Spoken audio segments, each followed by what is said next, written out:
Antah asti prarambha. The end is the beginning. I have had not a very easy childhood. I had to be someone. I couldn't be nobody. It's a fight and flight response, and you have to fight. In this aspect, I would say I'm a self-made person. Most of the time, aesthetic treatments are born out of a situation. Body Yeah. shaming. It's like my OCD. I have to get a solution. It's so good to have. No red carpets, no silver platter, silver spoon, nothing. I love that. Why motivate? That is what the goal, and you have to do it. Why do you need motivation? The people, the train journeys, the opportunities, the friends, The the hustle. entertainment, the hustle, everything. What was the onset of your journey into beauty and aesthetics? So I was fascinated with aesthetics. We have a mirror in our consulting room, and we call it as a magic mirror. Most of the women are complaining on emotional emptiness. Your job is to support her. Her job is to support you. The acceptance that obesity needs to be treated as a disease has been accepted. The reason why the treatment was to be started is Shadi nahi ho raha hai. I would be having micro tumors.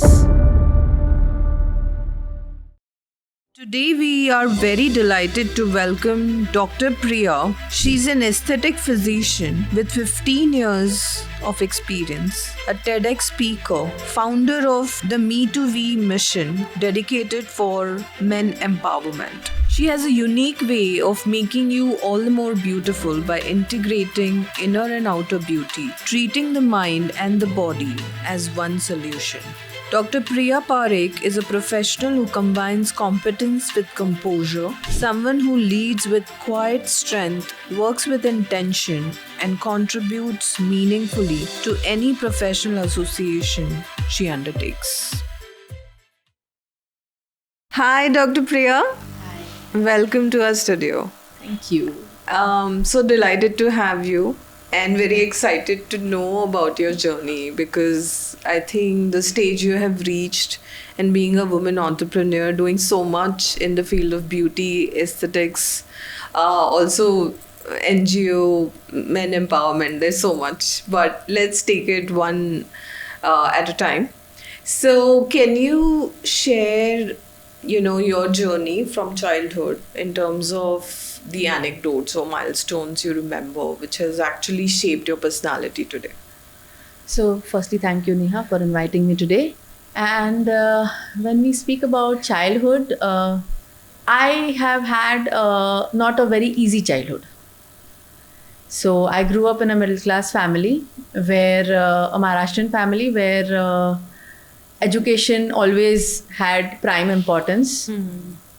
And life experiences were at the backstage, studies was primarily important. So I always felt that the part of me where you say that it's a worldly wise child, Yeah. was not given that kind of importance. And a rote system of education also was to be blamed a little bit, that we did not have such schools which we have today True. for our children. Yeah.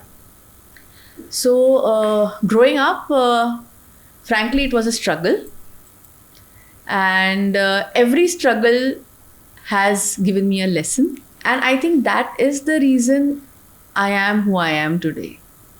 It was not easy, and hence it's great today.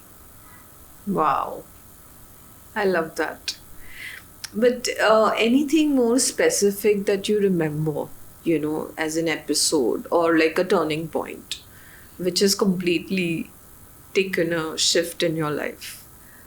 So when I was a teenager, I believe, my family had a financial setback, and goals were clear.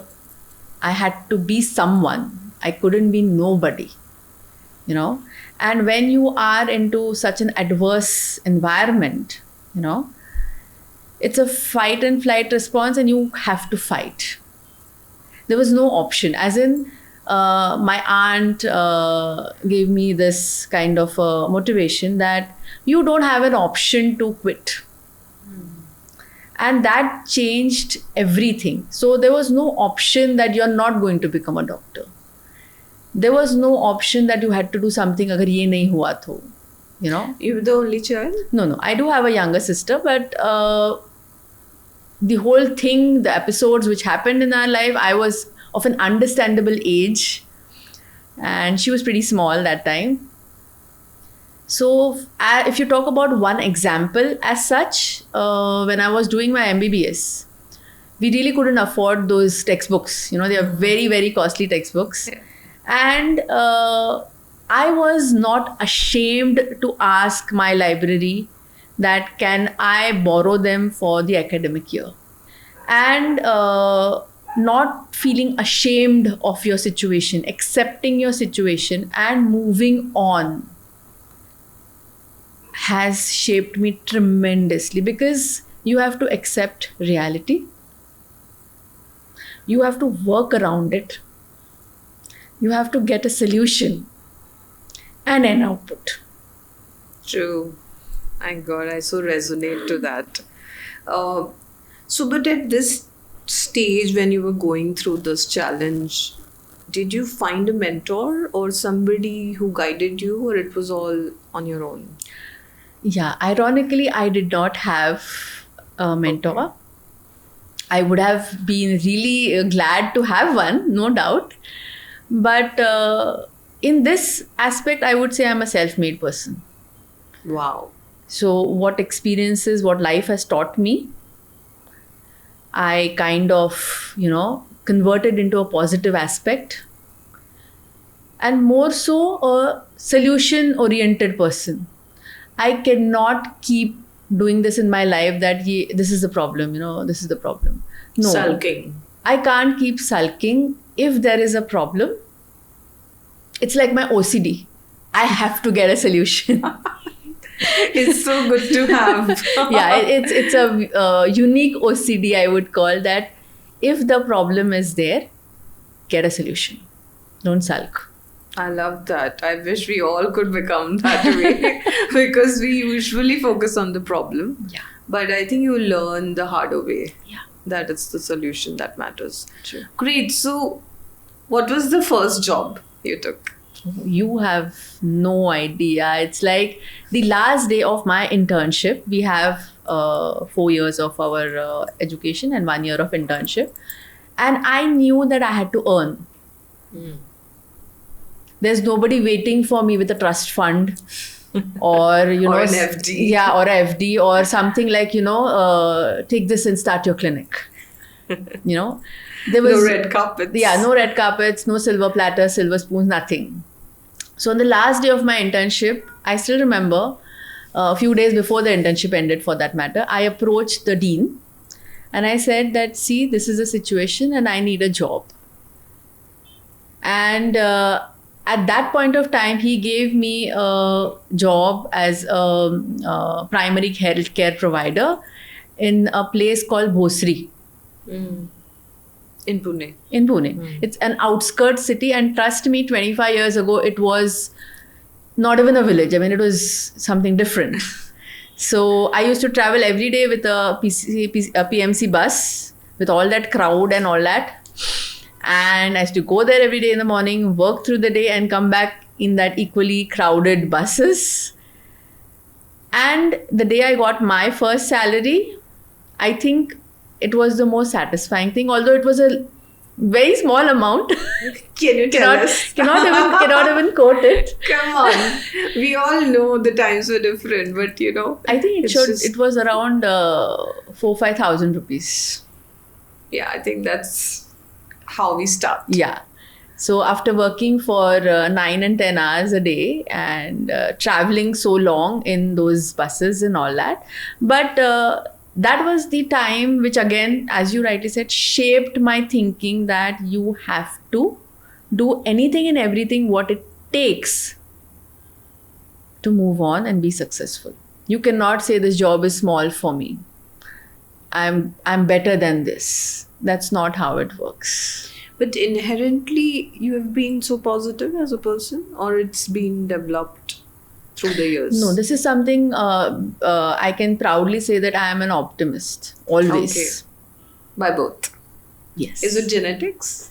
No, in fact, it is not at all genetics. So I think it was a contrast effect. You know, seeing so much of pessimism around, I decided that this is not how it will work. You I have to won't repeat change. this. Yeah, you have to change. You can't repeat the patterns. And those patterns have anyways not led you anywhere. So do something different. So I think I'm the only optimist in my mom's side family. I can proudly say that. Wow. Amazing. So, but again, you know, when you were doing this, taking up the job and going through these struggles, do you remember that one thing that kept you going? Like, was there a practice you were doing or something that kept you anchored?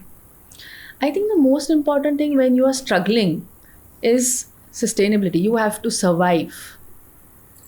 The power of the mind. Survival mode was on. As I was saying, there was fight and flight mein. Flight tha hi nahi. It was only fight. There's no option. No option. And in fact, even I tell today's generation that don't give yourself that option.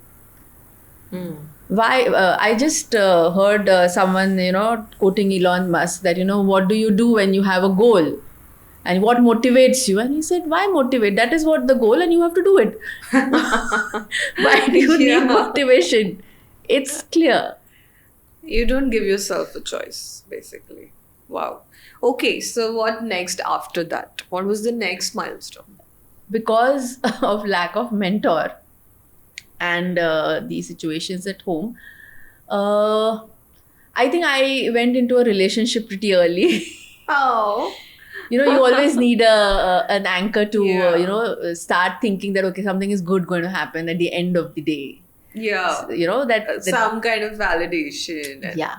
strength. So that did happen. And that's one of the reasons I feel that I did not do more in my education, which otherwise I could have done. The stereotype.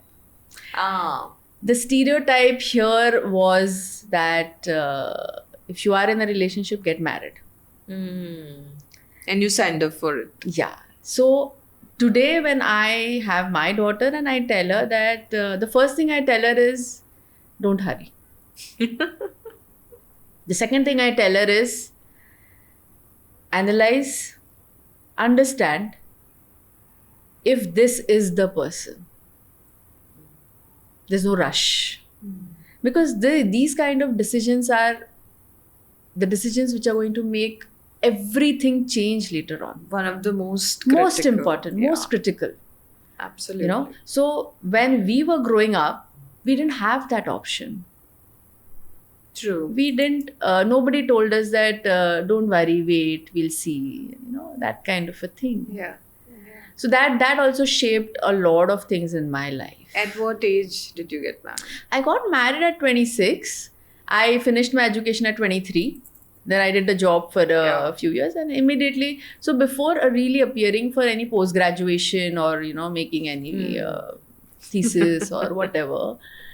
You graduated into a relationship. I was pushed into a formal marriage setting. Yeah. Okay. I mean, I think those were the times also where you had to succumb to pressures and parents. But what was your next move in the career? So after getting married, so we shifted to Mumbai. Okay. And that is where I love the city. I said that there was so much to offer, So also the euphoria was there. Euphoria, yeah. It's completely maddening and wonderful maddening. The people, the train journeys, the opportunities, the friends, The hustle. entertainment, the hustle, everything. Very exciting. Yeah, very exciting. I mean, I used to tell everybody that I love going in local trains. Really? Yeah, I used to love it. Wow. You see so many different people. Yeah.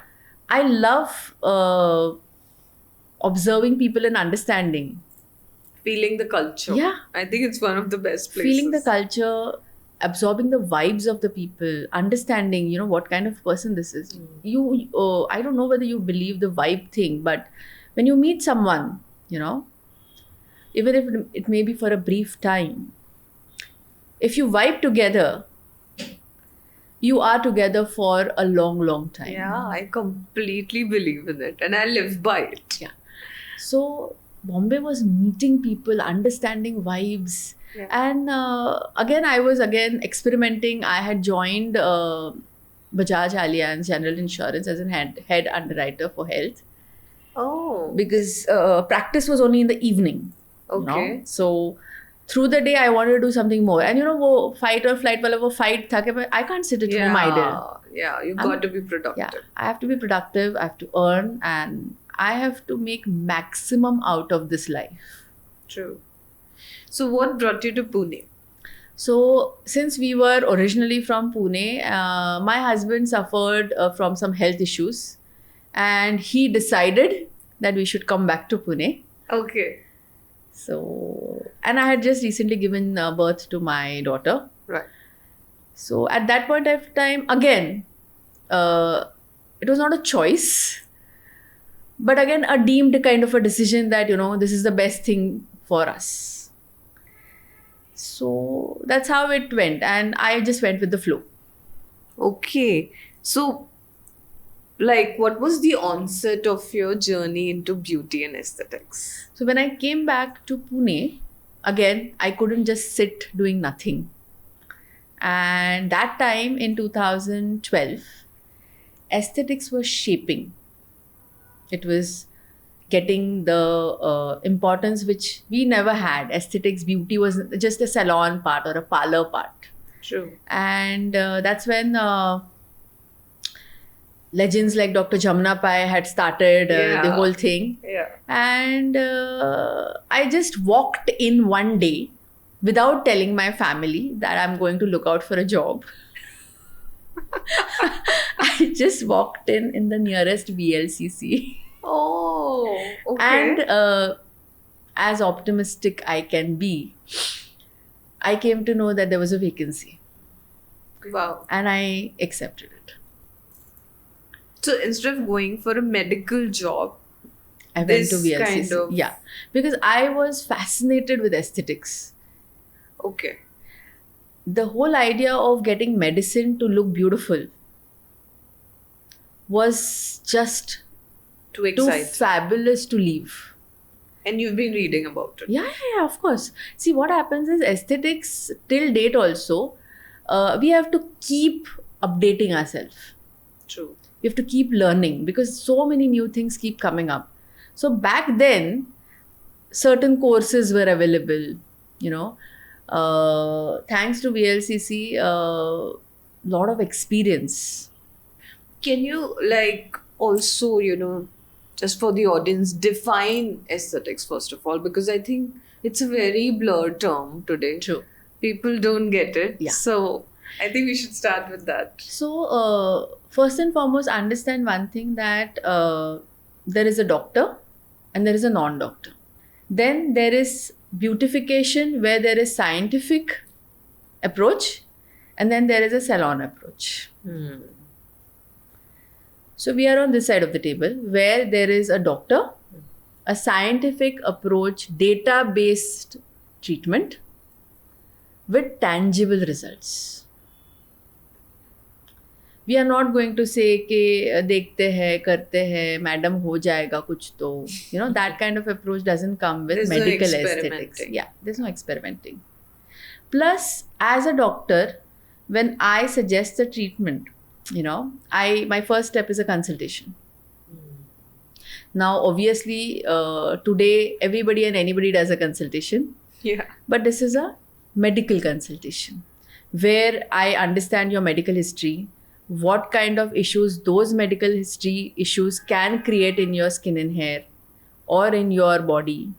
Then we prescribe medicines, we prescribe investigations, and then there's a plan of action as to how the treatment should proceed. Wow. So it's an overall It's holistic an overall plan. holistic thing. It is not a shortcut that you come and I see your skin and then I say कि चलो आज ये facial करते हैं. That's not how aesthetics Not works. superficial. No, It's doesn't. very deep. It's very deep. So let's go through this process. So no, let's say I've come to you for a consultation. What are the steps that I will have to go through? So just like any medical doctor consultation, your details will be taken, your medical history will be taken, what current medications you're on, what allergies you have, all those A to Z stuff is done. If you're carrying your recent blood tests, we will note down all those things for you. And then we start with the thing that what is it that you're looking for? So most of the time, let's say you say that now I am approaching a certain age and I like to look younger. Very commonly people will come with that. So now we have to decode the language of what is the meaning of looking younger. Looking younger is a variety of things. So very wide. So then the history starts deeper. That okay, so we have a mirror in our consulting room and we call it as a magic mirror. I said, look in the mirror and say that what is it that you want something to be corrected. And then those deeper things start coming that, someone has a frown issue. Someone thinks they are having too many sunspots. Someone thinks that, my mouth corners are drooping down. Or someone starts thinking that, my pigmentation is making me lose my confidence. And those details start coming in. The next part is counseling. Aesthetics and counseling have to go hand in hand because at times people have very unrealistic expectations also. I know what you mean. Yeah. So, plus if you are aware that sleep, mental health, everything is equally important in aesthetics. Yeah. Okay. So, I'll give you a very simple example that if someone is coming to me for under eye darkness, I have to start from a medical history, their HB, their iron levels, their sleep pattern, their stress taking tendencies. Sometimes people even go very deeper into their personal histories. Yeah, even Genetics. And then we come out with a plan of action. Wow. So this basically covers your skin, the entire physical body, hair, like it covers everything. Yes. And you said you also get into the mental health domain. Because after 15 years of practice, I have realized that aesthetics is incomplete without mental health counseling. So it's like inner beauty needs to be corrected for the outer to work. 100%. I'll give you a very simple example. Yesterday, I had an elderly couple. They're around 50.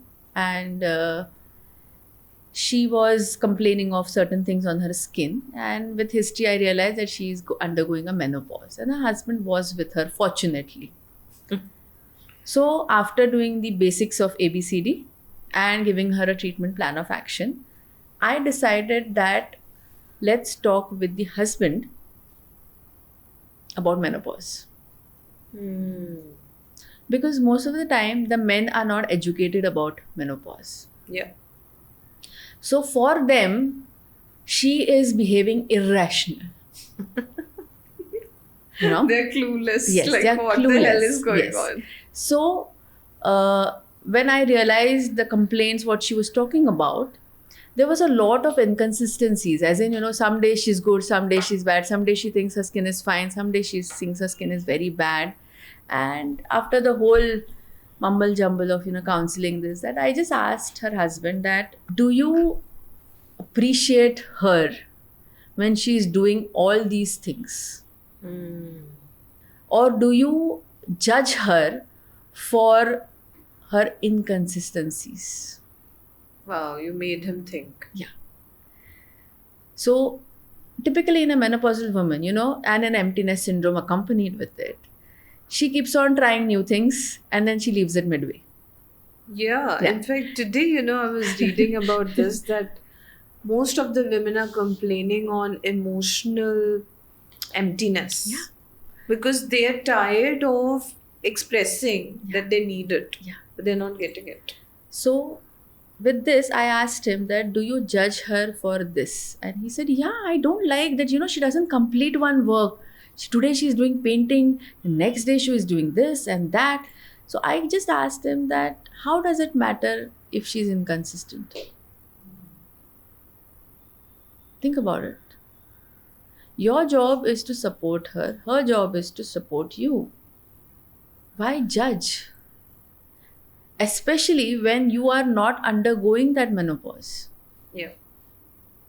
See, men have their issues and troubles. I will never discount that. They have, as I am dealing with my own NGO, which we'll talk about. I'm aware.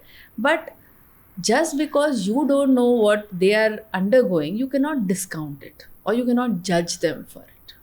Yeah. That mental health comprises in aesthetics, because when I am doing my treatments for her, her mental health should be at an optimum level.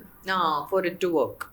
Yes. Wow. So educating the partner Is equally is important. equally important.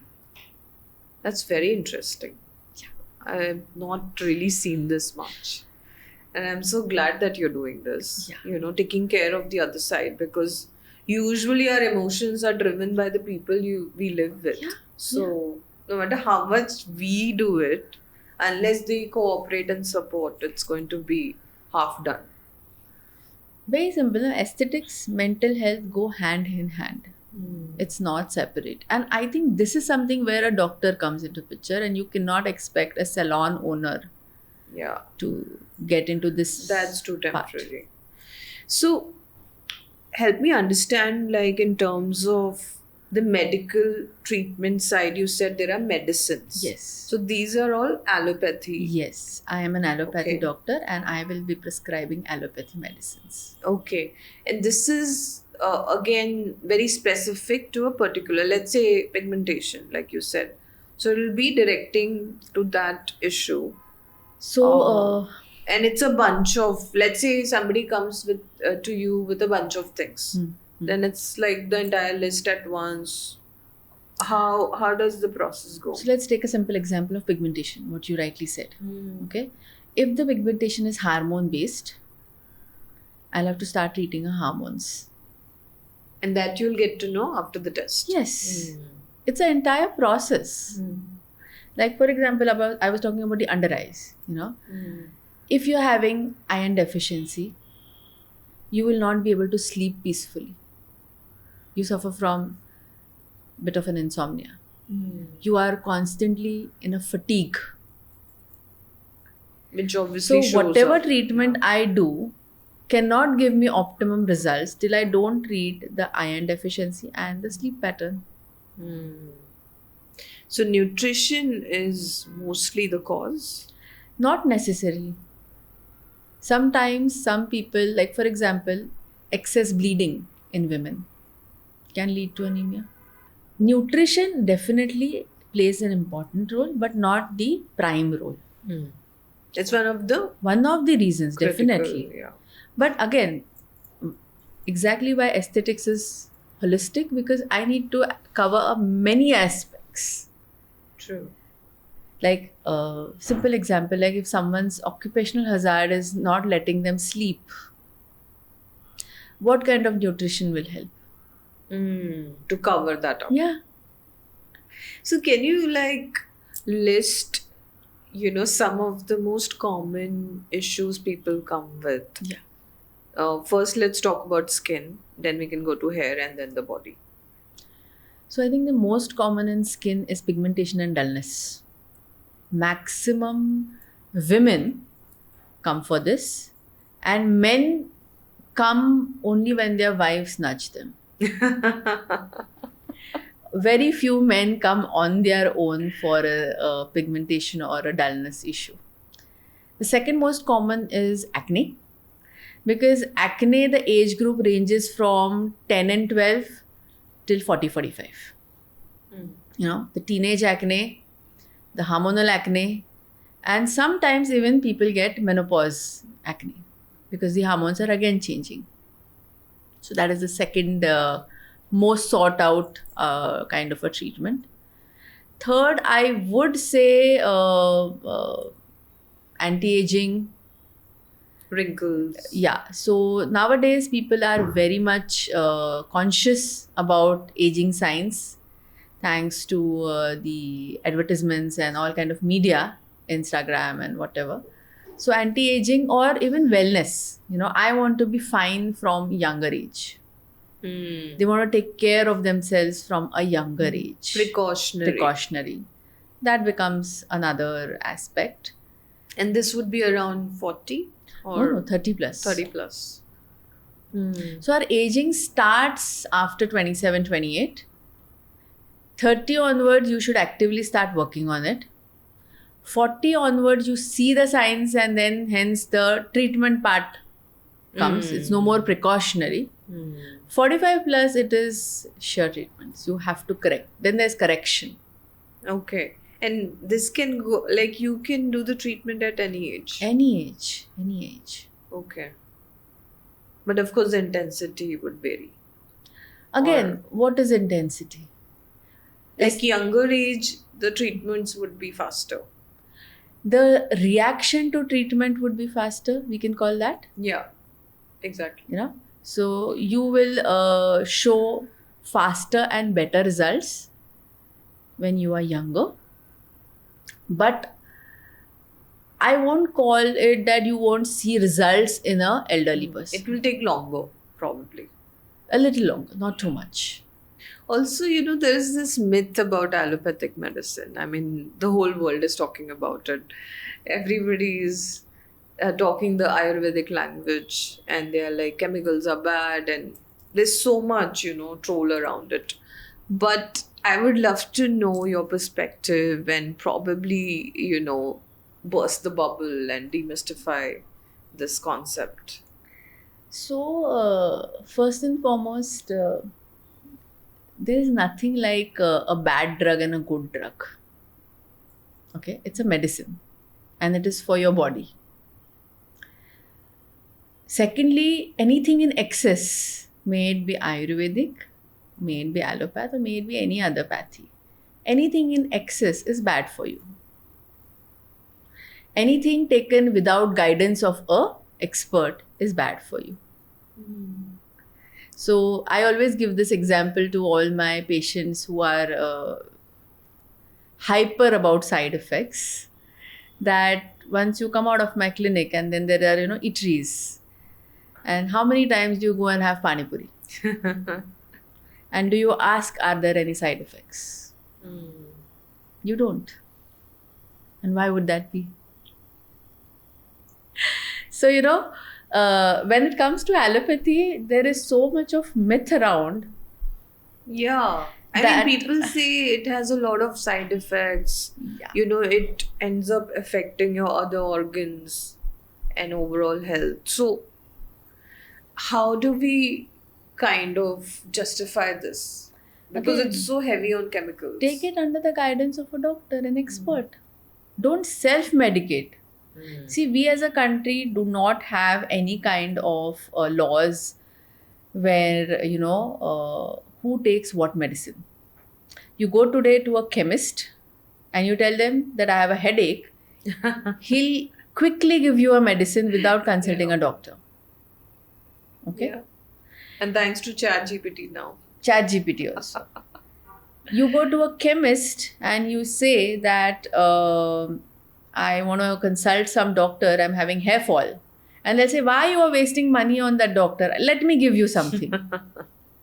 Like a ready commercial product. Now, this is where the side effects are something which you should be thinking about, because the chemist has not taken your medical history. The chemist doesn't know any underlying medical condition causing for that issue. But to save that quick buck of consultation, you took it. I'll give you a very simple example. Minoxidil is something which we is often prescribed for hair, and a lot of people talk bad about it. And most of the people have started it without a doctor's consultation. Because now it's commercially available. Yeah. And then you blame that there are side effects. So I think we are very biased about allopathy. Being an allopath, I completely believe in my pathy because we are solution oriented. That's my foundation. Wow. I need solution to the problem. You treat the root cause. Nowhere in allopathy we don't treat the root cause. Every other pathy will have their foundations. It's on you what to go about with. But calling someone bad and someone good is not correct. I agree. I think each to its own. I Yeah. think people should figure out what suits them. But let's talk about, the duration of these treatments also. Um, so what's an average timeline that it takes for a particular issue to be treated? So any condition in my clinic, we give them 6 months. That because I call them just once a month. I don't call them very frequently. So around 6 months is the duration for treatment, and post that maintenance. Okay, so the medication continues? Medication will stop after 6 months if the situation is under control. Like for example, if someone has anemia, after 6 months, if the iron levels and the HB and the ferritin levels are good, I need not continue the iron medications. Okay. But maintenance is a must in aesthetics because skin, hair, and body is a constantly changing thing. It's not going to be constant ever. So there are few things like nutrition is something you've got to. Nutrition as well as the maintenance part. Like I'll give you a simple example. The skin renews itself every 21 days. With aging, that renewal cycle is prolonged. So if I am 46, my skin is going to renew every 46 days. So that means it is going to keep on bulking over and over and sitting. That causes dullness. Right? Interesting. In hair, there are different phases: the growing phase, the resting phase, and the falling phase. Now, with certain conditions, with age, with menopause, the falling condition or the telogen phase can be prolonged. How can that remain constant? Everything keeps changing, right? The cellular health. Exactly. The cellular health keeps on changing with lot of factors, and hence maintenance is required. So if I treat your pigmentation with the root cause, but your aging is going to be continuous process. Your let's say you're going through your stress at work is something you can't avoid. Or the environmental factors, you can't change them. So then how to maintain? How to keep the same so the thing? core is renewing the cells, basically. Yes, renewing the cells on the outer layer as well as internally. So it's everything is targeted towards that. Yes, All the yes, medication. yes, And yes. whether it's skin, hair, it applies to everything. Everything. Okay. That's interesting. Any topical applications that you. Of course. Okay. So as I said, the treatment consists of investigations first to understand the root cause, oral medications, topical medications, and in-house sessions. Lovely. I think I need to come to you once. Sure. Okay, let's talk about the body now. We've covered the skin and hair, and of course, there's so much more to it, but I think the basics. So, yeah, how does it work with body? I mean, weight is, of course, the most common issue, but Very true. Most common issue. So, like the gut health, I think gut these health days is, yes. has become like the talk of the town. I mean, everybody's talking about it. So, So when we treat body, there are again, as I said, the gut aspect and the external, again, aspect of what kind of a disease you are undergoing. So when we talk about obesity specifically, because it's an aesthetic clinic, so we don't get into the other areas. exactly. It's recently that everybody has accepted that obesity is a disease and not just a lifestyle condition. Yeah. See, in the past, when an obese woman or a man came to a doctor, and doctor used to say, "Go and exercise, eat less." That was a standard statement, True. and they never bothered about metabolism. They never bothered about insulin sensitivity, inflammation in the body. These things were very foreign. Yeah. Yeah. Just go and exercise, eat less. You're lazy. In fact, there were a lot of derogatory ways of doing that also, especially for women. Yeah. It is now recently that the beautiful anti-obesity medications have now come in place, that the acceptance that obesity needs to be treated as a disease has been accepted. Secondly, obesity is a recurring disease. Yeah. It is not constant because it is depending on multiple factors, multiple things in life. Can you share some? So, What are the most very, common? very simple, let's say in women, okay? Women above 40, your metabolism slows. There are good days, there are bad days. Yeah. There are some days where hormones are acting funny. There are some days where the family is acting funny. Some days boss is We are not so not good. spared. Yeah. So, there are days where you eat a lot, what we call as comfort eating. Yeah, emotional eating. Yeah. Yeah. There are days where you just are starving yourself, working, reaching targets, and those kind of things. That's affecting you. So, if these factors are not going to be stable, how will the obesity or the metabolism be? True. So let's say somebody comes to you with this abnormality now. What all treatment, like what does it comprise of? Is it lifestyle plus medication? So Everything. can you take us through that?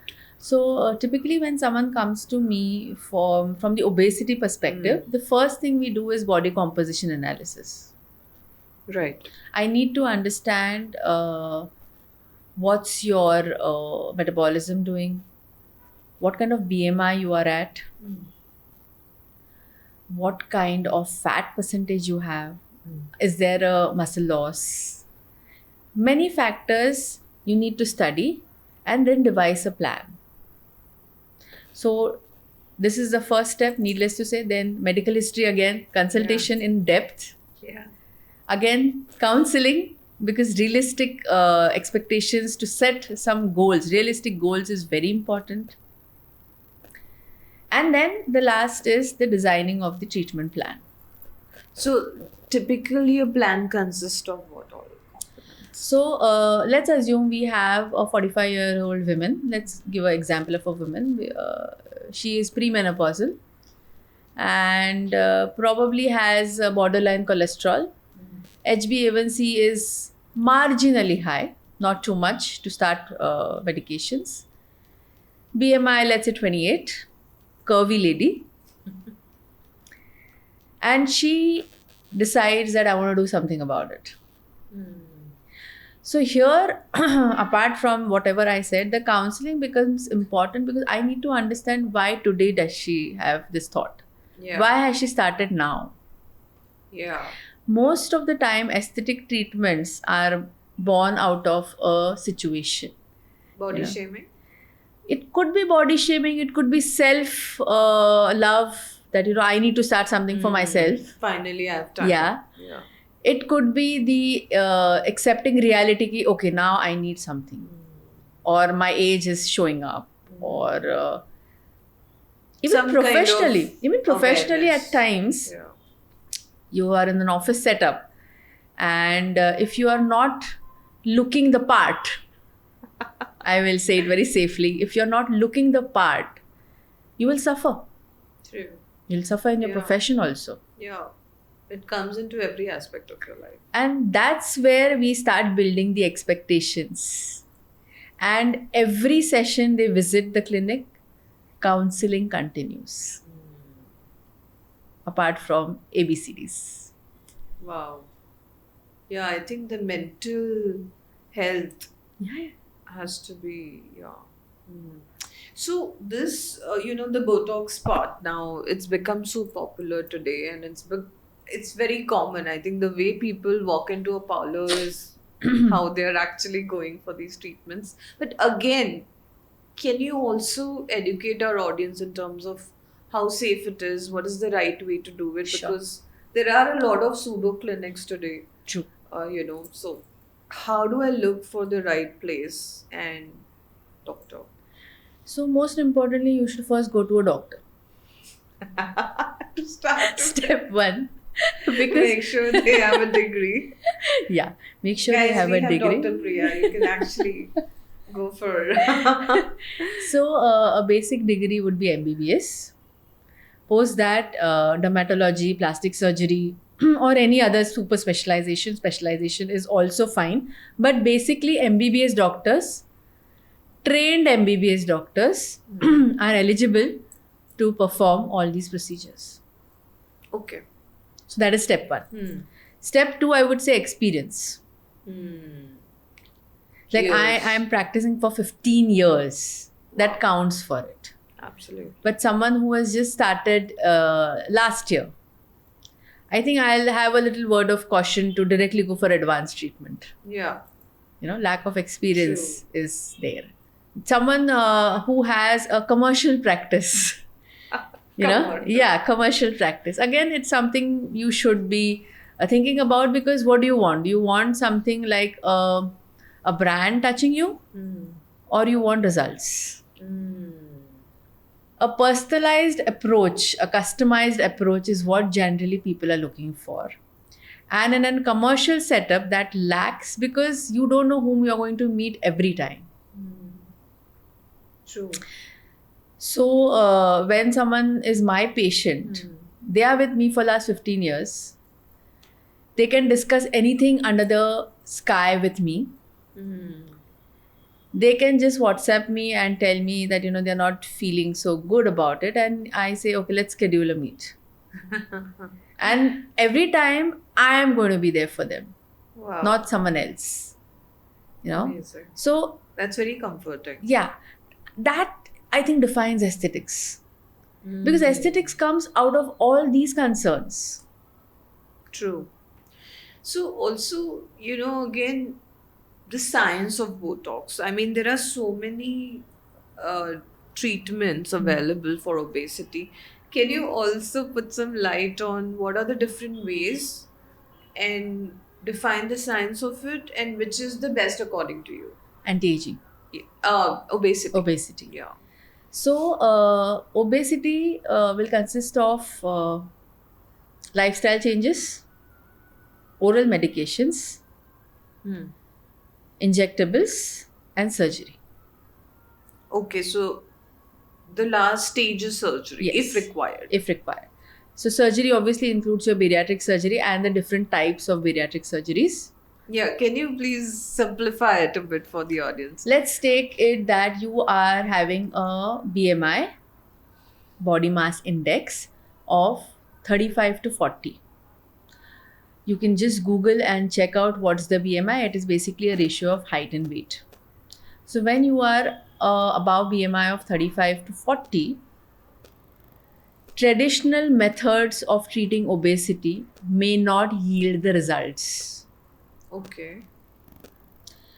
But that doesn't mean you discount the lifestyle changes. That is common for all treatments. But at times, only oral or injectable treatments may not give you the desired results. And at that point of time, the surgical approach becomes the first line of treatment. Especially if they are going through some medical challenges. With comorbidities. Comorbidities is the Yeah. word. Like, they are already obese with a BMI of 35. They are diabetic. They are having cardiovascular issues. Their kidney is not functioning well. Their liver is having an issue. So on Breathing. multiple levels. Yeah. Like for sleep apnea, for example. Yeah, I think breathing that's become issues. very Yes. common. Fatty, Yeah. non-alcohol fatty disease. And there are many things, in obesity. Obesity is itself a vast kind of a topic. But these are some of the situations where then I have to refer them to a bariatric surgeon. Right. So let's now talk about the surgery part. You said there are many ways to do it. And even I am personally confused. Of course, I've seen my friends doing it. But What are the different types of surgeries available? Maybe you can talk about which would be the best, like you would recommend. Again, I am not the expert, I'm not the surgeon, but what I have understood over a period of time is that you should undergo again an expert guidance. Okay. Do not read or take it from a friend's experience, because what she has, you may not have. Her body is completely different entity. You are completely different. So any kind of surgery is an permanent change. So may it be bariatric, or may it be stomach stapling, or may it be balloon thing. But again, I am not the expert in that part. I would genuinely suggest that first and foremost, don't jump to a conclusion that I need surgery or I don't need surgery. Consult with the right Yes, consult doctor. with the right expert to get the right opinion. There is no harm in taking a second opinion also, because it's a permanent thing. See, with these latest anti-obesity medications which I am practicing, this is not going to be something which is going to change your body's anatomy. Yeah. You know, I'm not cutting your stomach. I'm not permanently, destroying the flora of your gut. True. So, until and unless the expert says that yes, you need surgery, the rest of the treatments work absolutely fine. Also, can you give us a ratio in terms of medication works till this limit? And what is the limit that then needs surgery? Is there a parameter there? So, as I was saying, first calculate your BMI, Yeah. body mass index. Like in terms of weight, and like, So is there a range? So think about it. Your weight is subjected to the ratio with your height. If you are a 5 feet person, even 58 kg seems to be more. But if you are 5'6", 58 kgs might seem to be malnourished. You might be ultra thin petite for that matter. True. Or someone who is 5'11", and is 65 kgs, again would be at a lower side of the weight. They need more. So you cannot decide on the basis of weight alone. That's why the BMI. Got it. Okay. Let's talk about the mental health part that you spoke. We've covered the medication part, but so you have counselors, those are like specialists, they will talk to them. How does it go? In my clinic, I am the go-to person, Okay. because my patients are very, very clear. They don't want to talk with anybody else. So even my therapists play a role only after the patient has spoken to me. Okay. So with So God's it's part of grace, the history. yeah. With God's grace, I am a very good counselor, and life teaches you a lot of things, experiences, and I call myself as an empath also. Yeah. So- I feel that vibe. So empathy works a long way when you are counseling and consulting, and Totally. it comes naturally. Yeah, it to comes you. very naturally. So a lot of people do say that, why don't you hire a battery of staff? And I said, I'm not confident whether my patient will open up to them. Because for them, it is targets. And for me, it is healing. Wow. I love that. Yeah. Do you remember one of your best cases so far that Oh, you... there are many. I'm sure. But just top of your mind, which can really give us, the extent of which it can work, the effectiveness. I have a few, but I'll start with the first one. So it was a young girl. She was around 23 and staying in Alibag. Okay. So she was recommended by someone who is my existing patient, and you go here. Her face was full of acne. Like, we couldn't see normal skin much. It was that bad. So I would call it as a grade 4. Okay. And the reason why the treatment was to be started is a typical cliche stereotype that shadi nahi ho raha hai. She's not getting married. Okay. They did not bother that why she's having pimples. Yeah, what But the- she's going through. Yeah, but the important part was she was not getting married because of that. And I had given her 6 months, as I said before, that 6 months is a standard line or time frame we give to our patients. And in the fourth month, she was acne free. Really? She had tremendous amount of hormonal issues, which were completely overlooked because of her age. Nobody thought that at 23 she might be having hormonal imbalance. Wow. Okay, and she was a petite girl, so there was no those typical obesity signs and PCOS signs, all those kind of things. But at Beauty Aesthetics, we take every care and we cover all our bases simply because body is a mystery. There are so many surprises which we cannot even think of. And it's such a beautiful matrix. I mean, I think half of us, or rather most of us, don't even know what it is comprised of. Starts from there. So fourth month, face was clean. Definitely the parents were overwhelmed. And I think 8th or 9th month, I just saw her DP, she was engaged. So that was like Wow. a story to tell types, that you come from a small Sure. town and your focus is to get married, not treat the disease. It's quite a life-changing treatment in that sense. Yeah. Wow. So- Any other that you want to share? So recently I had a woman around 40 aspiring to go into politics. Mm. And completely obese, very sweet lady, very soft spoken, but the personality was not matching the aura which she wanted to get into. Yeah, that You know? role. Yeah, the role. Yeah. And that's where we started taking care of the skin and obesity, hair. It was holistically, Overall. everything overall. And she said that, madam, you know what has happened? I'm going to create a new portfolio.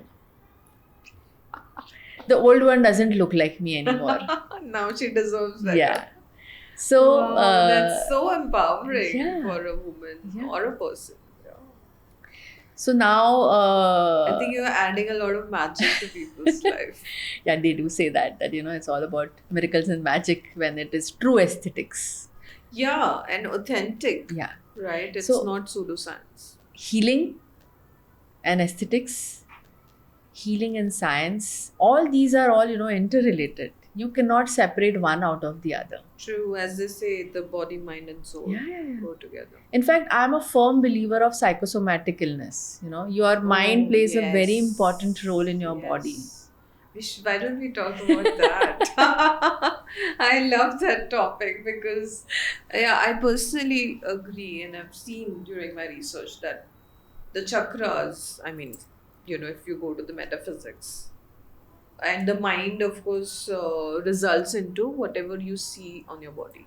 So, Yeah, I mean, in allopathy, I would say the mind manifests in your body certain things. It could be Yeah. positive, negative, and you need to touch base there. You have to. So, how deep do you go in terms of? It starts with counseling, of course. Do you recommend rituals? What Yeah. do you generally suggest your patients? So I'm a true believer of taking help from everywhere. I don't limit myself to saying that okay, only medications will help. I have a lot of patients whom I have suggested that sometimes a healer is required, sometimes a psychologist is required, sometimes a psychiatrist is required, sometimes different forms of healings are required. And my common statement to every patient is do what makes you happy. You have to identify what makes you happy. Just because she goes to the gym, it may not make you happy. Just because someone started painting out of nowhere at 45 doesn't mean it's your jam. Yeah. That can't be. Yeah. Like, my jam, I just recently, not recently, but kind of, late understood that I love to drive and have loud music. I do that too. That's my jam. And it just makes me thrilled. Yeah. Like, there's no word for it. Yeah. I just am elated and happy. Makes you want to jump Yeah. like on top of the world. So each one is going to be different, but you need to identify. And that's very important in aesthetics because happy mind, better outcomes. Wow. I so agree with that. Any rituals, any like, so you basically refer them to either healers, Yes, psychologists yes. if required. Yes, Okay. 100%. What's your daily mantra? Take us through your day. Yeah. So people will be surprised, but although I'm not a completely old person, but I get up Of at course you're around not.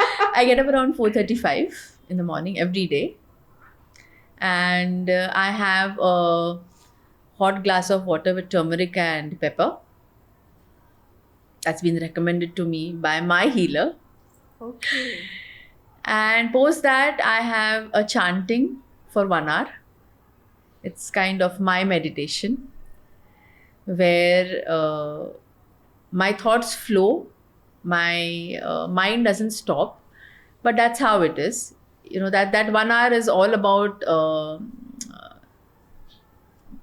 just wondering what happened yesterday, how's my day going to be.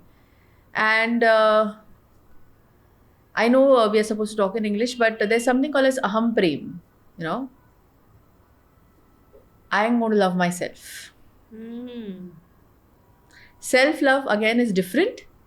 I'm going to love myself. That whole idea, I keep doing that in the morning because that is something, the most important thing, that I need to take care of myself. I love myself. Like it's my responsibility Yes. and I'm going I to love- consciously do it. Yeah, I love myself. And followed by that, I go for my walk, plus a little bit of weight training and all that for another hour. Again, when I'm walking, there's continuous chanting and meditations and all kind of prayers which I have decided for myself. Again, I have that OCD, you know, that if I don't complete this, I cannot come up. So that is there. Affirmations, do you? No, these are all kind of Mantras. mantras. All mantras which I have decided. Can you share one of them? I begin with Hanuman Chalisa. Yeah. That is the first thing which my morning starts for the mantras. And I end with, actually, there are so many that, you know, it's like, it's my secret. Just give us one more. I'm a Shiv Bhakt. Oh, yeah. You said that. Yes, and- yes. So I am a total Shiv Bhakt. So Mahadev is within me. And Mahadev is continuously. There's no end and there's no beginning to it. So that Wow. happened. And then I, because I live in a gated community, thanks to that, I do get flowers for my puja. The joy of collecting flowers every day fresh reminds me of my grandmother because she used to do that. Beautiful. So it's a beautiful ritual you know, do the whole morning. Then you The get me time, the self time. Yeah. 4 hours. get ready, and then I do a puja and I decorate all the gods with fresh flowers every day, and then I go to clinic. Wow. Now I know how you're so centered. Wow. Any night ritual like before sleeping? I don't specifically do a night ritual because I'm not a night person. I like to sleep very early since I've got up pretty Which early. is 9, 10 10:30 is like I'm done. max. I don't expect me to go beyond that. But honestly, nighttime, it's all about my daughter. I would like to catch up with her, spend time, quality time with her a little bit. I'm not very great at it, honestly, because as a person, I can talk as in counseling, but not too much of a talker also. So I like to be in a me time more. Yeah. So night ritual is mostly catching up with the daughter. Sweet. Let's talk about your most vulnerable moment. Rather, the recent, anything that has been a life changing moment for you. Yeah, so as I was saying that, 2025 was a difficult year, and a lot of my beliefs were shaken. Lot of foundations kind of got displaced, and that's where I surrendered to Mahadev, and I said that this is it. Now you have to handle everything, and I think magic happened after that. I was different. I am different after that. And I think each one has that moment, in life where a change happens and things are different. And that happened to me in 2025, a few months ago. And I'm grateful. I'm very grateful. Wow. Do you want to share a bit more on what happened? I will not like to go very personal about it, but there are certain personal relationships which I had devoted to, and those didn't work out. And at that moment, I realized that I have given so much that nothing was remaining for me, nothing left for me. And that's when I wanted to surrender, honestly, but I was not knowing how to do it. And it just came upon that one fine day I decided that, okay, this is it. I need to do something about it. I have to find a solution for it. I can't keep sulking. That's not who I am.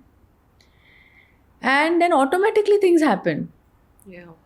You know, You manifested. yeah, I manifested, and he read my mind. He decided that, okay, my child has had it, and I need to now take charge of it. Wow. And today, how do you feel about it? Awesome. It's divine. In fact, in the break, I was telling you about my prolactin levels. Yeah. After a decade of being high, they've come normal. And I'm grateful to God that this is a miracle. This is without true miracle. medication, No no medications. I had given treatments. up. My MRI said that I would be having micro tumors, and I gave up. I said, whatever it is, you look into it, you handle it now for me. I'm not going to do anything. I'm done. Wow, that's the magic of surrender. Yeah, completely. Wow. And this is like a tangible result seen on the reports. Yeah, apart from all the unseen ones. Correct. Which is more of felt. Yes. So today, do you have any fears left? I don't call it a fear, because I think when I say it's a fear, it might manifest. So I don't call it a fear, but I will like to be surrounded with people who love me. Let's put it that way. Rather than saying it in a negative way or a fear, I would say that I like to be surrounded with people who love me forever. Beautiful. Amen to that. Thank you. And any insecurities you feel today? No, not really. Now that I have surrendered, honestly, there's no insecurity, there is peace. It's like, I have someone very personal to me who I can just say that, this is it, this is what I need. Please do it for me. So there's Feel no, like a baby? Yeah. I feel like a baby. In fact, it was long pending that I had to be a baby again. We women do so much, Yeah. and a point comes where we realize we are empty. There's nothing remaining. True.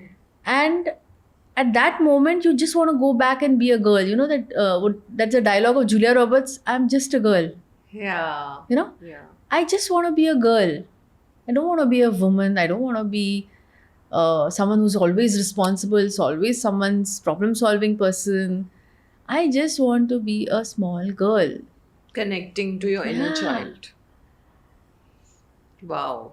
Such a beautiful state to be in. Yeah. Just flowing. Yeah. Wow. Let's talk about your tattoo. Okay, so I just got a new tattoo done, and it Yeah. says, Can you show it to? oh my god, just here. What does it say? So basically, it says Antah Asti Prarambha. It's a Sanskrit scripture, sentence to say that the end is the beginning. Wow. So, in a short version of what I think right now. So, like, again, coming back to women, what's especially above 40? Yeah. Because I think you're working on something very special Yes. that you mentioned for upgrading the lifestyle of women above 40. Yes. So, can you enlighten us with? More than happy to. So, Neha, as I said, that all the women above 40 will undergo a lot of anatomical and physiological and emotional changes. And it's a stereotype or a cliche that women always have to be a giver. If they receive or they even dare to ask, they are called selfish. What you're thinking about yourself, think about others.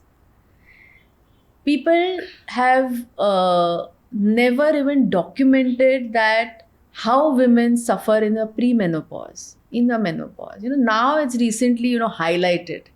Ages it has not been. And even today, a lot of women folk silently suffer. Yeah. They are even shy to tell that they are having some kind of an issue. Yeah. Their metabolism slows down, their hormones are haywire, and nobody even cares for it. Their quality of life is nowhere. There's no listener. There's no listener also. So at Beauty Aesthetics, we recently launched a concept where a woman above 40 with certain parameters, we will be introducing tirzepatide, very commonly brand name known as Mounjaro, for women's wellness, for increasing their quality of life. The QOL. Yes, QOL. So traditionally, it's a drug for diabetes and weight loss.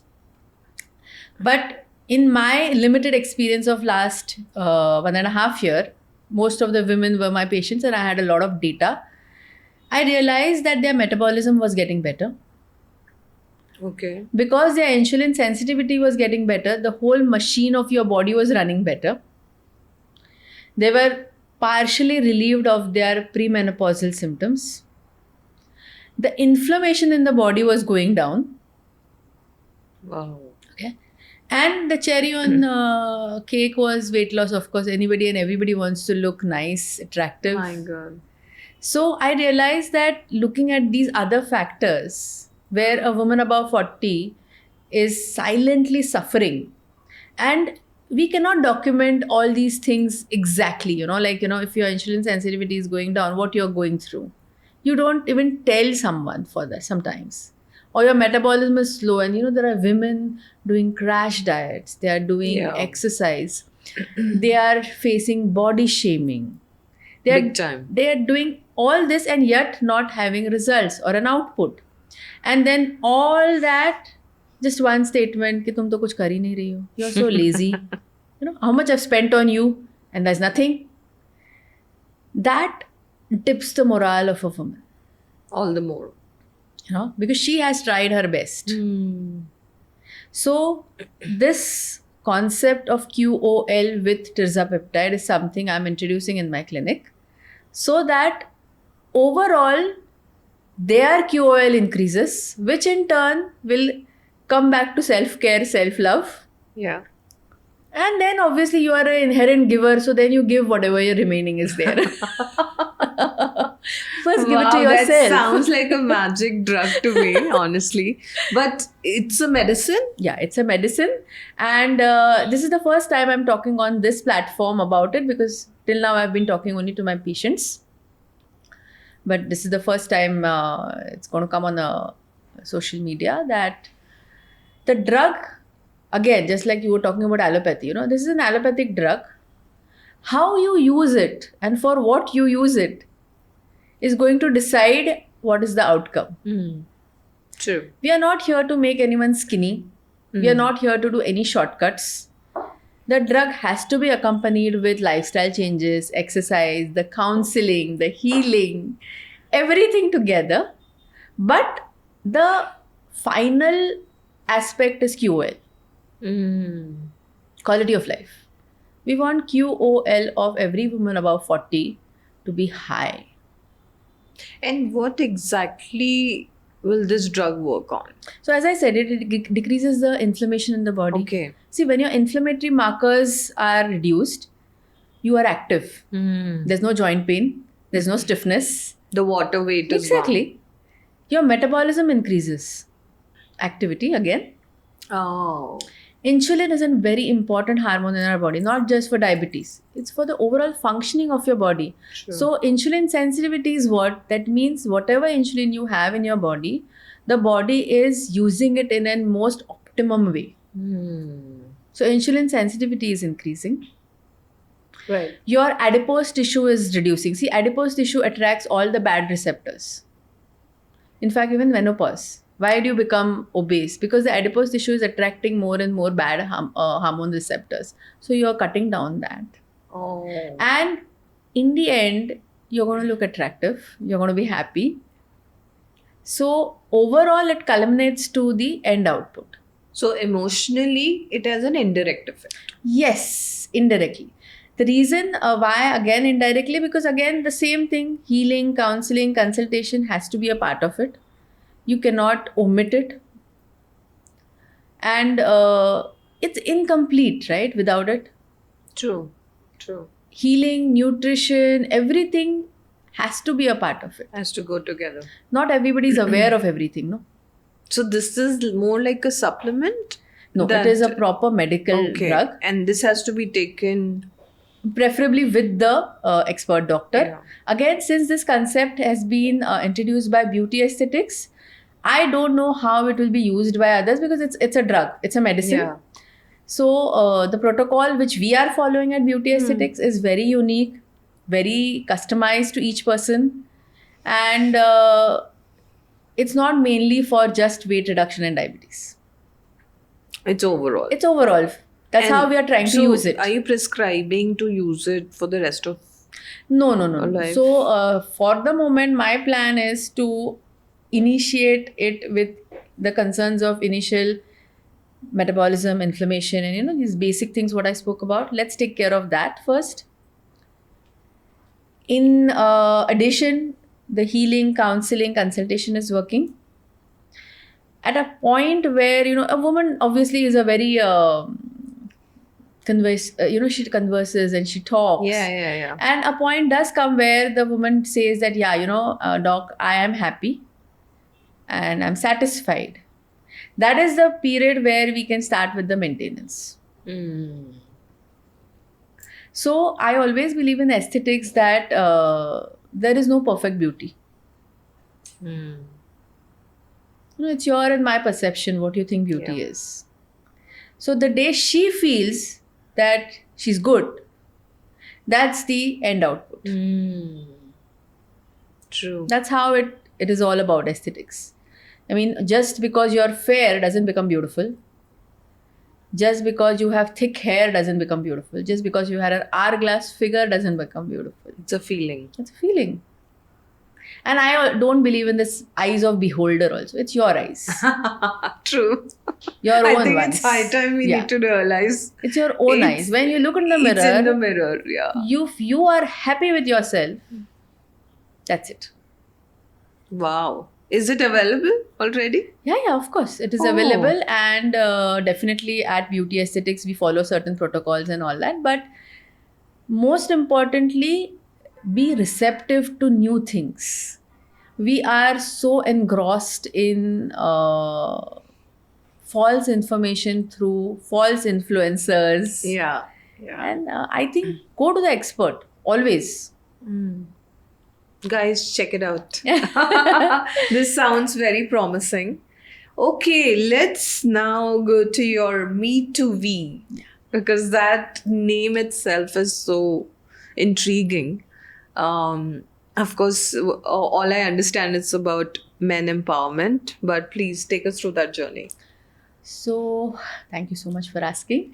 Firstly, the name is Me2V2034. Okay. And the meaning of it is empowering men to adapt to the empowered women. Can you say that again? Empowering men to adapt to the empowered women. Love that.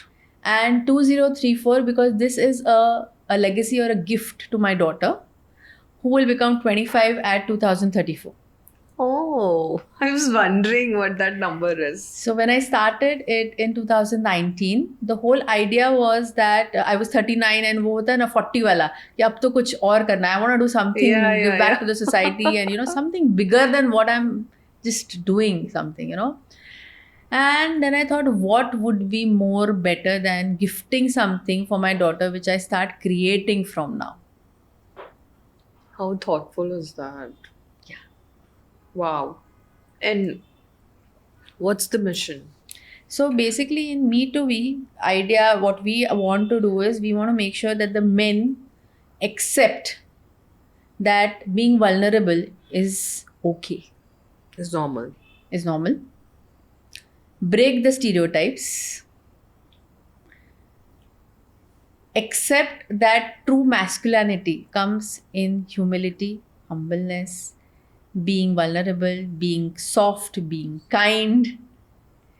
Toxic masculinity is not good. Accept it. And I always say this, I'm so unhappy with Bollywood. Yeah. Who has glorified toxic masculinity, even to the latest movies of Animal and such. Yeah. Or famous Amitabh Bachchan dialogue, "Mard ko dard nahi hota." Yeah. What happens is the men grow up with such stereotypes, and how much ever he wants to be vulnerable, he is so burdened with the fact that someone will call him an unreal man. He's not a real man, or he's not a true man. That he just keeps it within himself.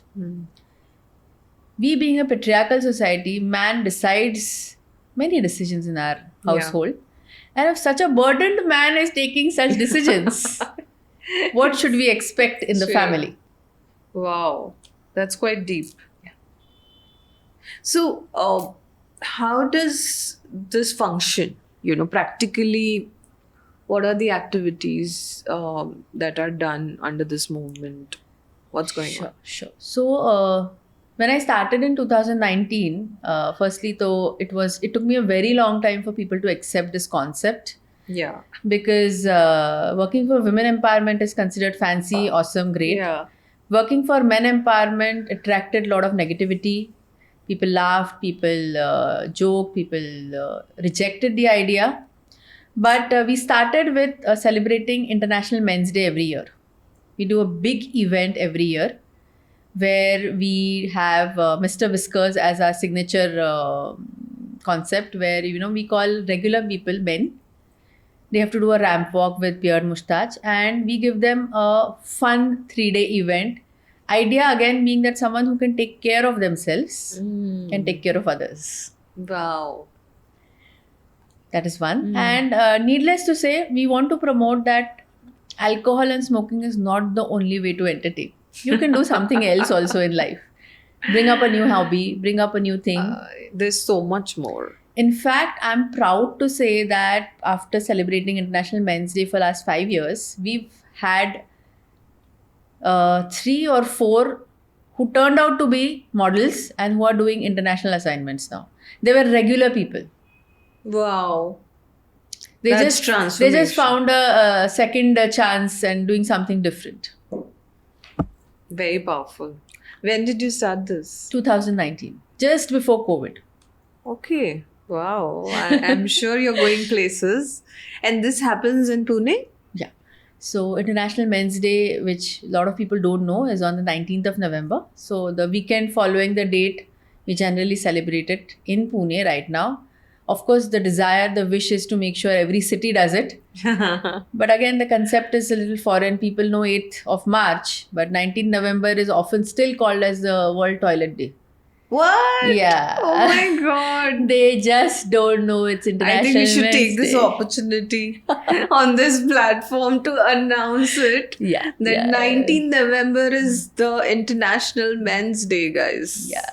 I think they deserve it. Definitely. And so this is a community of men. Like, if somebody wants to be a part of this, they have to get in touch with my team. okay. And more so, International Men's Day is just the entertainment part. But our primary focus is to reach out to every school wherein we want to do puberty workshops for teenage boys and their father. We have done a few workshops, but it's sad to say that I couldn't really do it at a very large scale.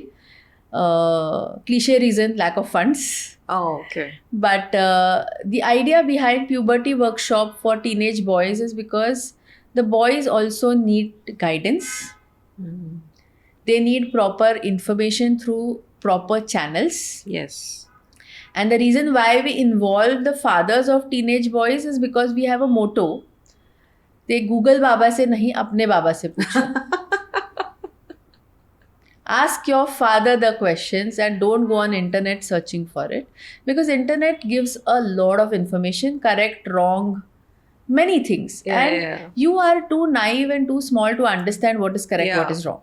To filter it. Plus, they are formative years of a future man who's going to have a household. So, getting right expectations, right sexual education is very important here. To understand the concept of consent is at this stage. True. So, that is our one part of the mission. And the other part, which we started last year, was kitchen workshop for boys. Because we realized they should know to cook. We realized that going ahead from here, the definition of husband and wife has changed. It's partners. You know, and for being partners, household chores should be an equal responsibility. You cannot gender stereotype it. Ki kitchen is yours, working is mine. It's no more that way. Then how to introduce it? You can't introduce suddenly after getting married, right? Now go and cook. It's difficult. So why not start early? Introduce the concepts, basic cookings. Nobody is expecting to become a master chef. But introducing basic concepts, like, someone was just saying that Gen Z is very receptive. I completely agree and I'm happy about it. But they need direction. Without direction, even the most evolved person can go haywire. True. It's not possible. So that's your attempt here. Yeah. So these are the two things. And the third vertical I have honestly not yet introduced, because we are facing a lot of difficulties in these two. But the third thing is very important, is we want to introduce mandatory pre-marriage counseling. When we select a phone, we do so much research on it. But when it comes to a life partner, we are still doing those basic things. What's your favorite hero? What's your favorite color? Where did you go to school? That's not how you select a life partner, right? It's a major decision. Of course, the most important. And we are spending so less time on it. So it's more like training them. More like training or creating a questionnaire or tie up with collaborations with marriage bureaus. See, people get scared, then, he or she may not get married. I said, see, being in a bad marriage is a far more horrible thing to do. Than, delaying it. Of course. Just wait for the right person, because being in a wrong relationship is going to ruin everything. As they say, it's better to be alone than to be with the wrong person. So this concept has to be introduced in our culture, our country. See, I don't know whether you've heard, but a lot of people nowadays say that marriage is a dying concept. They are predicting. The reason it is dying concept, because people are being not thinking through the decision. Looks fade. You should recognize the mind, right? You have to vibe together.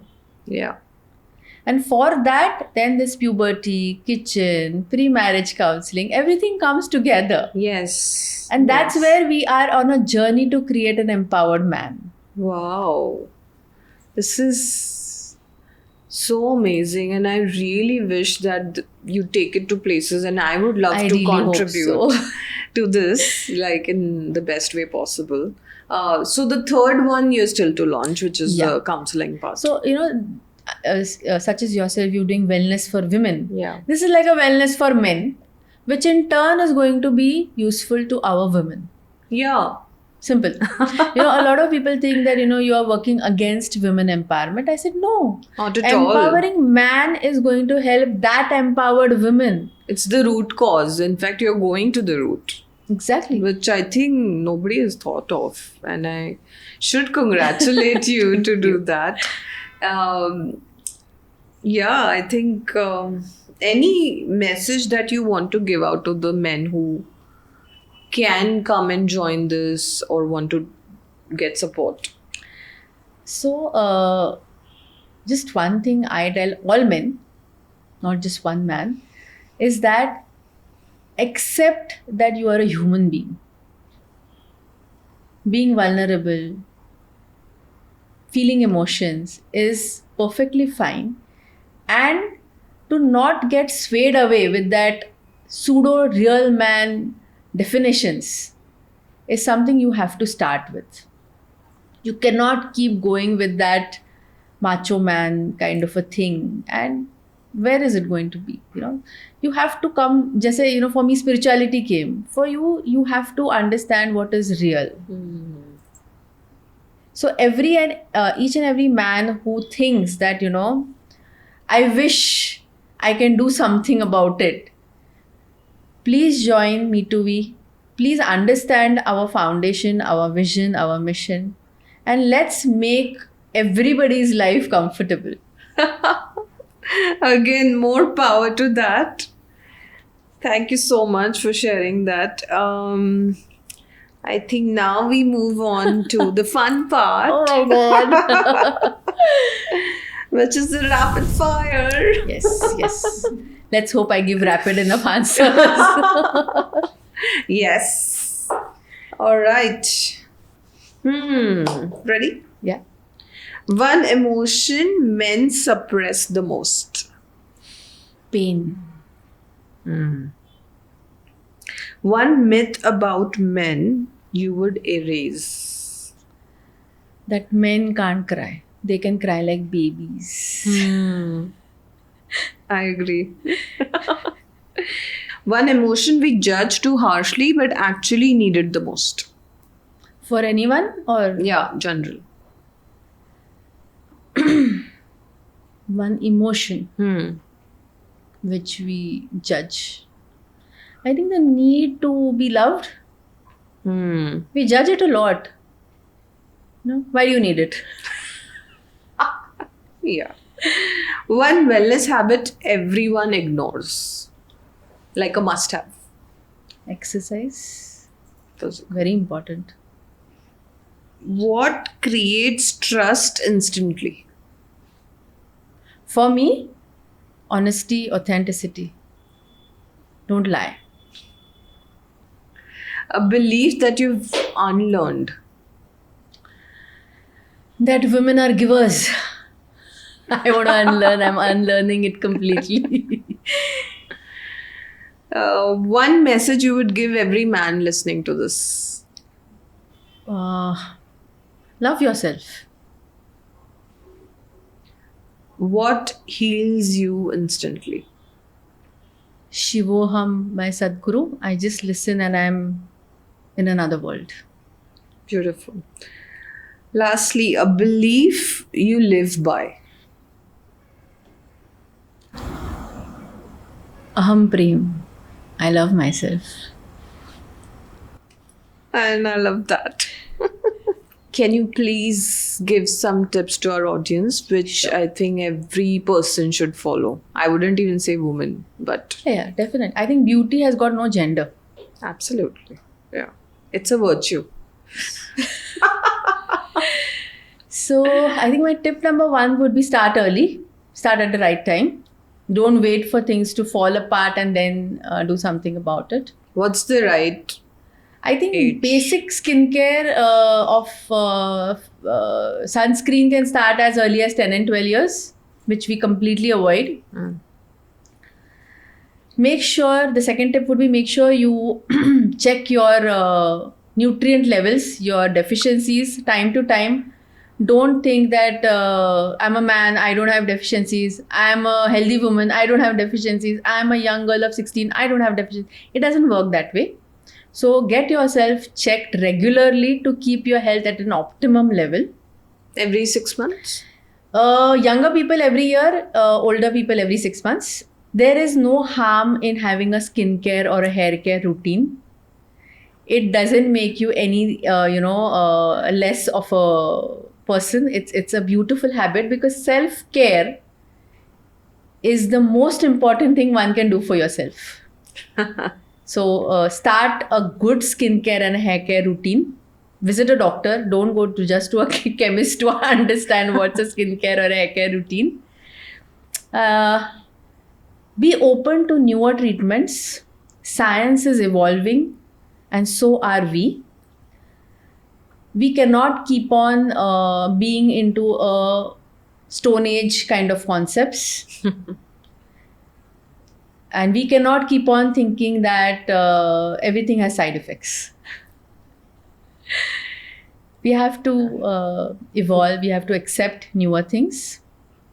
I think last is if ever you want to undergo any obesity treatment or a Botox filler treatment, talk with the doctor rather than going on Instagram and social media. Because that's not going to give you anything useful, honestly. It's just going to create fear, More confusion. and you'll end up not doing the best thing for you. Maybe making it worse. Yeah. So these are the important tips I like to tell each and everyone as far as beauty is concerned, because I feel beauty is not just, it's overall. Inner and outer. Yeah, inner and outer, completely. Wow, thank you. Also, lastly, on corporate wellness, I mean, because I'm sure you also treat a lot of corporates as clients. Anything specific that you feel needs to be done in the corporate domain, or you observe something, very common in the corporates that you would want to highlight? So In one terms of thing, wellness. Yeah, I understood. So one thing what I have observed is in corporate, they often regularly do blood tests, health checkups. Yeah. Okay. And that has never been followed up with a doctor visit. They do it because the company has paid for it or the company says it's mandatory. And I've seen so many people with all kind of abnormalities in their test results just sitting in their drawer because they were supposed to do the test and it was never followed up with a doctor visit. And it's pointless. So that is something I definitely tell all the corporates and the wellness people that this is something which should be a step two, mandatory step two. It cannot be left at tests. And the other thing is keep yourself moving. Sedentary lifestyle is a root cause of many issues. So keep moving. Awesome. Any last thoughts? Anything I've missed that you want to add? I think this is it. Mainly when it comes to wellness and inspiration, keep yourself first. Keep yourself well first. Inspire yourself first. Everything else follows. Absolutely. Make yourself your priority. Yeah. Thank you so much, Dr. Priya. This was a sheer delight. And there's so much more to talk, but I think we'll definitely do another one with you. Yeah. Definitely. I hope you liked it. It was awesome. Yeah. Wonderful.